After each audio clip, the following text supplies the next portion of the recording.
Album and Beer Club. Welcome to another episode of Album and Beer Club. Today we're going to be talking about Grave Dancers Union by Soul Asylum. Yes. One of my favourite albums when I was a teenager. Yeah. I'd never heard of it until you said about it, actually. You must have heard of the album. Well, I heard of the album, but never bothered listening to it or even thinking anything past the obvious hit single. I was going to say Runaway Train was everywhere, wasn't it? Yeah. Obviously a massive hit. And should we start off with the first song, which was actually the first single released? Yeah. Yeah, so I mean, recently I listened to the album after we decided that we would do it on the podcast, and the first track on it being Somebody to Shove, I was a little bit surprised actually. I was surprised you'd never heard of it. No, and I wasn't overly keen, but I mean I've grown to like it a lot more, but it's funny enough it's one of my least favourite ones off the album. I think it's possibly because I didn't hear it initially, so I haven't got that fondness that a lot of people have got for so. me. But yeah, I remember when it came out. I really loved the intro, the little guitar kind of. It's kind of like a sped up. What's that? Guns N' Roses song. Oh, Sweet Child of Mine, something like that. Yeah. It sounds like the intro to that, but sped up, and then it kicks in with a song. So yeah, no, I do like it. And we should say the album came out in 1992. Yeah, which is surprising. I thought it was later than that. Yeah, I thought it was 94 or something like that. 92 is quite early, really. But they've been going years, haven't they? Yeah, they formed in 1981, which, as well, was bizarre because I thought they were like a 90s band. I didn't realise they started that early. Yeah. Because I know a lot of the 90s band did start in the late 80s and they didn't really sort of make it big until the early 90s. But yeah, 81 is really early, isn't it? Yeah, massively. Do you know if there's many lineup changes? I think they had a different name. I can't remember what it was, but they had a different name for the first couple of years. Yeah. But I'm not sure whether they released anything under that name. I don't know. But the lineup changes stayed pretty much the same until after because this was their 6th album. Yeah. I think after their 7th album, they changed a few of the lineup. A lot of people would have given up. I mean, they stuck at it because looking at their early stuff, so they were an independent label for the first few. Yeah. Then A&M, which is a big label, and then for this album it was Columbia. That's right. Yeah, but they had no chart in albums or singles for the first 5 albums. No. So yeah, you'd have thought they would have been dropped by, well, they probably did because they changed labels a bit, but then to be signed to A&M, which is quite a big one. Yeah. I mean, I'm guessing that even if you don't chart, if the expectations aren't that high, you still sell thousands. I mean, you can still sell thousands and not chart, can't you? No, so of course you can, yeah, true. I guess they were happy with that, but yeah, definitely. So yeah, Somebody to Shove, that actually was their first charting single, I guess, wasn't it? Yeah, well, first one in the UK got to number 32. Oh, right. And I think their next single after that was Black Gold. Yeah. To number 26. Yeah. Yeah, I really like Black Gold, actually. I do. That's possibly... I would say that's my third favourite on the album. Favourite. Yeah, okay, I've got my top three. Yeah. But yeah, I was also quite surprised that Runaway Train was the third single, because I thought the record company would have seen that as a really good first single to release. Yeah, but I don't know if we think that because we've heard it so much and it's so ingrained that it's a classic. But maybe if you just heard it the first time, you wouldn't put it as the first single. I don't know. Yeah, maybe. But yeah, I've only just noticed now that Somebody to Shove, Black Gold and Runaway Train are the first 3 singles and the first 3 tracks on this album as well. Oh, right. Yeah. No, that didn't even occur to me. Which I would I mean, I do like the album, but I would change the track listing. I think... Yeah, true. I mean, this is personally for me, I think it could work a bit better. If you have your first 3 songs or the first 3 singles, Yeah. then the album kind of falls away a bit. But I still think it's a brilliant album. I'm not saying that any of them are terrible on the album. I actually like all of them, I think. There's one that we want to. There's one that I wasn't that keen on, Growing Into You, I think it was called. Yeah, Yeah. I just don't like the ending. Yeah. It's really theatrical ending, isn't it? It just annoys me. It's just album track, I think, with that one. But You were saying about the track listing, and you'd prefer some of the heavier, later ones, mid sort of track listing, really, just to... Yeah, I think... mix it up a bit. I think 99%. I think that's really good. Yeah, it's great. That's a very sort of 90s rock sound. With all the noise and distortion with distorted bands like vocals. Nirvana out at the time, distorted vocals.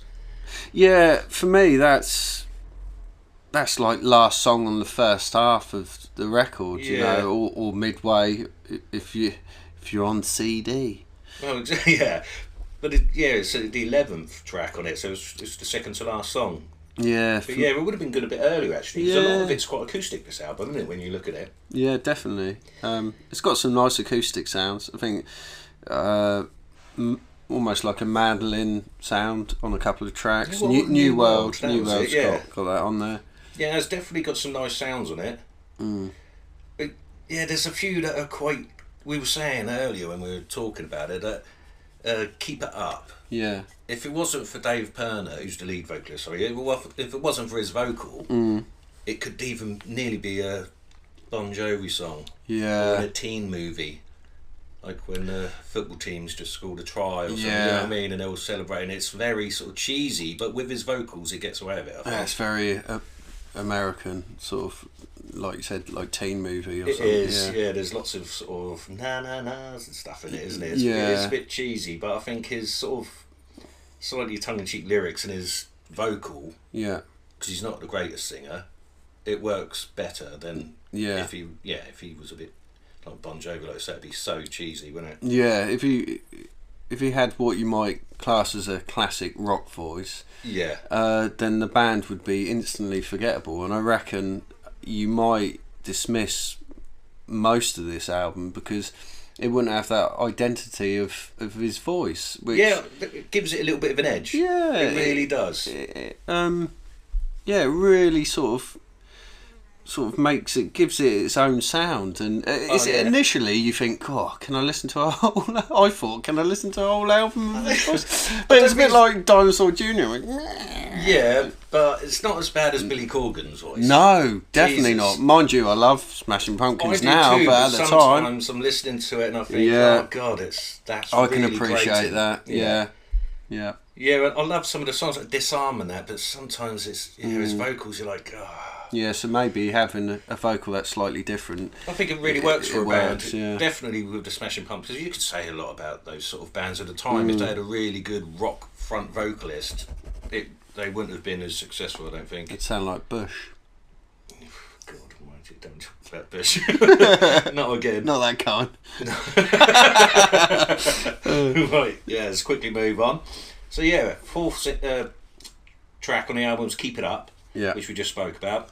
That's a bit of a teeny sort of, it's sort of like an American rock song in it, but a bit cheesy. Yeah. And then it goes on to Homesick, which is, I think, is quite a nice, sweet acoustic song. And his words are good. A lot of this album is about loneliness in a way, isn't it? And wanting something that you don't have. Because he's about homesick for the home I never had. Somebody to shove, he's waiting by the phone for somebody to call him up and tell him he's not alone. Yeah.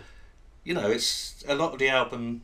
Yeah, it's a little bit sad, isn't it, in places? Probably just split up with someone at the time, or. Well, he famously went out with Winona Ryder, didn't he? Did he? Yeah. Wasn't that famously? I never heard of it. Well, I'm the Oracle. You are the Oracle, but you didn't even know. Testicle. You didn't even know the album, so. No, I there you didn't. go. I mean, it is quite interesting, sort of looking at all the. To be fair, in the '90s, I think she went out with every rock singer, did she? Yeah, Johnny Depp. Well, he is in a band. Yeah. But no, I think she was the guy from the Counting Crows as well. Oh, really? You know, yeah, right, okay. She got about. Yeah. In the, I'm just trying not to talk about Winona's Big Brown Beaver now. By Primus. Was that about her? I think it probably was. Anyway. No, that's a good song. I'll tell you, that is a good song. That video though freaks me out. Oh, so freaky. Yeah. But anyway, so Homesick. Yeah, that's a good one. And Get On Out. I'm trying to remember how that one goes. Oh yes, Get These Bad Thoughts Out of My Head. Right. Yeah, that's quite a straightforward rock song actually. I quite like that. It starts off really well. I don't really remember that one because I think I've probably listened to this about 5 times now, and some of them stuck out more than others. Like I said, 99% I really like. So. Yeah, well, that's one of my favourites as well. Without a Trace as well was really good. That's on the 9th in the track listing. But April Fool I really like, although the lyrics are a bit dodgy in places. Yeah, but I mean that's alright. It's on about night driving without headlights and wearing sunglasses, and you think, it's a bit. Yeah. And it's like I'm well hard. Yeah. Look at me. I'm about to cause a road traffic collision. As they'd say. Yeah. Yeah. I was just trying to be politically correct. Because saying accident assumes it's somebody's fault. Sorry, that's a quote from Hot Fuzz. I was just about to say. Right, anyway. It's a New World. That's the mandolin one, yeah. Yeah. So I like that in it. A lot of the... Didn't look to see who had produced this. Do you know who produced it, actually? No, I didn't recognise the name at all. I think the production's... It's decent. It's not mind-blowing in any way. It's quite safe, I'd say. Apart from 99%. You can tell that they've stepped up to a different label on this when you listen to their earlier stuff. Yeah, someone's gone, right, we're going to stick an acoustic guitar there. Yeah, we're going to do this. It's got quite a polished sound, yeah, actually. Definitely. But it's of its time. I think now it would probably almost be a little bit rawer. Yeah, probably. Yeah. Yeah, lots of bands try and be raw now when they're not, don't they? Yeah. And I think back then there were raw bands trying to be more polished. Yeah. So, Rich, I'm going to ask you what your top 3 is now off this album, because it's going to surprise me, innit? No, well, my top 3 are 99%. It's my favourite one. Like I said, I'd probably have that rather than second to the last track. I'd probably have that midway through. I just think it will break it up well. New World, I really like the mandolin, but that probably wouldn't be in my top 3. Sunmaid would. I know that has really surprised me because it's quite a broken down song. Yeah. It's just a vocal and a guitar, is it? I can't quite remember. But then it builds up to having some brass and stuff. Some strings, and that's my favourite song. It shouldn't be. No, it's almost like a bit of a joke song, but it's in a way it sounds like a nursery rhyme. Yeah, I love it. It's really 60s sounding. Yes, yeah. I was thinking it sounds could be Velvet Undergroundy sort of sound, like Sunday Morning, something like that. It's got that sort of nursery rhyme kind of feel to it. It definitely sounds like that. I love that. Sunmaid, 99%, and I think probably Black and Gold. Obviously, Runaway Train is a classic. Gold. Is it Black Gold? I said Black and Gold, didn't I? know. Is it Black Gold? It is Black Gold, yeah. Well, there you go. I think that's what they used to call. Was it coal? Because of how coal was so valuable back then. Coal, to obviously. Yeah. During the Industrial Revolution. That's how much it was worth. Yeah, sort of thing. So I think that's what it's about, Black Gold. Well, I don't know whether the song's about that, but that's what Black Gold is normally referred to. Oh, right, yeah. I think Black Gold is probably one of my favourite songs on this. Yeah. And then Somebody to Shove, and then Runaway Train are my top 3. Right. Because you got So funny enough, all the singles are your favourite. Well, yeah, I've only just noticed that. Which is, and the first 3 on the album. So after that, you turn it off. Yeah, I do. Yeah. Yeah, I've had enough. No, it's a really strong album overall. I really do like it. I've been listening to it, like I say, for 20 years now. No, when was that? That's got to be longer than that. Oh God, don't. 30 years. Yeah, probably about 30 years. God, I don't even want to think about it. It's more than 30, isn't it? Don't. So, I mean, length-wise on the album, I don't know. Well, there's 12 songs. Yeah, which is a decent number, isn't it? Yeah, they're all pretty much free, just, coming up for 4 minutes. And there's a couple of 4-minute ones, but I guess if you're being fussy, you could chop one out there and it would be even better for it. I think that's a problem with some albums. I think they seem to want to cram in more than what they need. Yeah. Maybe if they took the one out that we weren't overly keen on. Growing Into You, I'd get out of that and it'd be really good. Yeah. But still, it doesn't bother me that much, to be honest with you. No. But that's probably the only one I'd skip on the album if I had it on CD. But yeah, that's about it. And what about the video for Runaway Train then? That obviously was played over and over, and the idea to the video, I thought was amazing, to feature runaway children in America. It's brilliant. It featured 39 runaway children, and at the end of the video he says, if you are one of these children or you know one, please phone this number. Yeah. And they managed to find 21 out of 39 children that are featured in the original video, which is absolutely amazing for a band to do that. It's nice. It's nice it's such a great thing to do. Yeah, to see a band do that. And I read an interview probably a couple of years ago now, and he said that they insisted with the record label that they updated the video for a while afterwards for new missing children, and they kept doing it. And he said he was so proud of it, proud of the song and the video, which is nice to hear, because myself and Dan were saying earlier that so many bands, if they're sort of renowned for one massive hit, then at least do something good with it. Because and they moan, do we have to play this again? But he seems like he's really, really happy with how it all worked out. Oh yeah, great song, and I don't think the song was actually supposed to be about runaway children, but it's just how the video they put it to a cause, and it was absolutely brilliant. So but I mean it's good. It's good if you can, with all kind of art really, if you can take different meanings from it, and I think everybody takes a different meaning from songs. Every individual that listens to a song. Yeah, that's why I don't like people explaining what the lyrics are about. Sometimes it's nice to draw your own sort of ideas of what it's about. Yeah, it's how you're feeling more personal to you. Yeah, definitely. Anyway, beer time. Oh yes, yeah. Right, so it's a really tenuous one this time. Yeah, we were going to go for Soul, which I was quite pleased with, because it's boiling here in Sunny Gospel. Yes, and Soul, it's spelled S-O-L, but it sounds like Soul from Soul Asylum. So that was I was quite happy with that.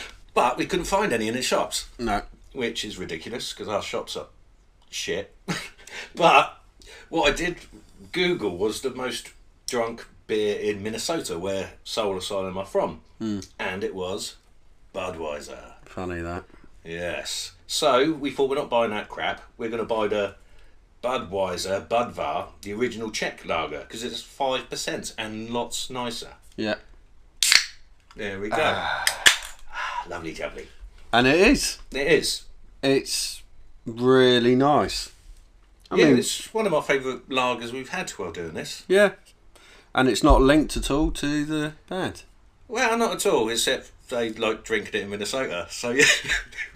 Yeah, just not this version, which is... No, not this version at all. But we're not drinking the American Budweiser. It's absolutely I went to the Budweiser brewery. Every time you've gone to the brewery, when we're talking about Camden Lager last time, you went, I walked past the brewery the other day. Yeah. Do you just walk around breweries? Yes, that's my job. That's your job? Alcoholic. What was your hobby? No, I went there, but I think they've got lots of them. That was Florida. No, the Budweiser, the American one. The American, yeah. I bet that was crap on it. Yeah, they were just filling out bottles of Budweiser. You sure you didn't just go to the factory, like the distribution factory or something? Yeah, same thing, isn't it? Oh, well, I guess it is. I thought you had a tour and tasted some beer. No, I was only 13. Oh, there you go. You've got to be 21 over there. Yeah, idiots. Anyway, we got to talk about the album cover. Yeah. Which I think's brilliant. Yeah, it's really good. Interesting photo. I like the tone to it.